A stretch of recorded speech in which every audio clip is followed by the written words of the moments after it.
এইবার রানাঘাটে গিয়ে হঠাৎই প্ল্যান করলাম হবিবপুর ইস্কন থেকে চন্দনযাত্রা উপলক্ষে রাধা মাধবের সুন্দর দর্শন আমরা করে আসি। তাই কথা মতোই বিকালবেলায় বেরিয়ে পড়েছি বাসে করে দিদি আর আমি। তো চলে এসেছি ইস্কন মন্দিরে। ইস্কন মন্দিরের বাইরেটা দর্শন করে নিলাম, মন্দিরটাকেও খুব সুন্দরভাবে আমরা দর্শন করে এবার ভিতরের দিকে প্রবেশ করব। সর্বপ্রথম ভগবানের দর্শন করে নেব। ভগবানের তো সাজসজ্জার কোনো কথাই হয় না, অপরূপ দর্শন ছিল। একদম সুন্দর নীল কালারের বস্ত্রতে ভগবান একদম সুসজ্জিত ছিল এবং চন্দন সেবাও করে ভগবানকে কিন্তু একদম অপরূপ সুন্দর লাগছিল।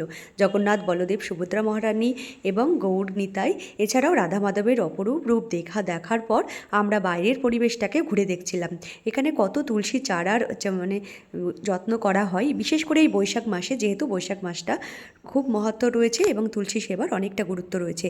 এছাড়াও আমরা চলে এলাম মন্দিরেরই পেছনের দিকে, এই সরোবরের দিকে, যেখানে কিন্তু অল্প জলে সুন্দর একটা নৌকা তৈরি করে রাখা হয়েছে ভগবানের বিহারের জন্য। তারপর আমরা এখানে গৌশালা দর্শন করলাম এবং চাষে যে জমিগুলো ছিল সেগুলো দর্শন করলাম। এগুলো সব কিন্তু ইস্কনের মধ্যেই পড়ছে, আর এই জায়গাটাতেও বিভিন্ন রকম অনুষ্ঠান হয়ে থাকে। তারপর চলে এলাম একটা কৃষ্ণচূড়া গাছের নিচে। কৃষ্ণচূড়া ফুলটা দেখে আর লোভ সামলাতে পারলাম না, ফুলটা তুলে নিয়ে মাথায় গুঁজে নিলাম। দেখো গাছটা কি সুন্দর, এই গাছের তলায় বসে সময় কাটাতে এত সুন্দর লাগছিল।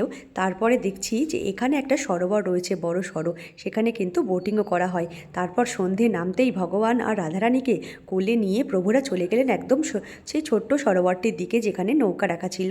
কারণ বৈশাখ মাসে চন্দনযাত্রা উপলক্ষে ভগবানকে প্রত্যেক দিন সন্ধে থেকে রাত্রি 8টা অবধি কীর্তন সহিত সরোবরে নৌকা বিহার করানো হয়। বৈশাখ মাসের অক্ষয় তৃতীয়া থেকে এই তিথিটা শুরু হয় এবং প্রত্যেক দিনই সুন্দরভাবে ভগবানকে সুসজ্জিত করে ভগবানকে এই আনন্দ দেওয়া হয়, ভগবানকে খুশি করার জন্য। আর সুন্দরভাবে চারিদিক থেকে কীর্তন, ময়ূর পাখা দিয়ে হাওয়া করা এবং চামর দিয়ে সেবা করা হয়। প্রথমে এই ময়ূরপঙ্খী দোল্লাটাতে ভগবান আর রাধারানীকে বসিয়ে দিয়ে এখানে ভোগ নিবেদন করা হলো, বিভিন্ন রকমের ফল, এছাড়াও মিষ্টি, বিভিন্ন রকমের ভোগ দিয়ে নিবেদন করার পর ভগবানের আরতি করা হলো এবং তারপরেই কিন্তু একজন প্রভু জলে নেমে ভগবানের এই নৌকা নিয়ে তাকে সুন্দরভাবে তাকে নৌকা বিহারের আনন্দ দিচ্ছিল। রাধারানী আর ভগবান খুব সুন্দরভাবে দুলতে দুলতে এই জলের মধ্যে কিন্তু আনন্দ উপভোগ করছিল।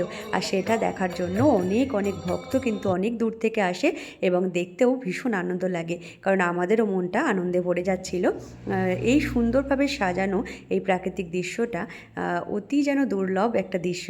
সব শেষে ইস্কন থেকে প্রসাদ পেয়ে আমরা বেরিয়ে পড়ি বাড়ির দিকে এবং রাত্রিবেলায় টোটো করে আমি আর দিদি বাড়ি ফিরে এলাম। ভিডিওটা ভালো লাগলে অবশ্যই রাধে রাধে কমেন্টে লিখো।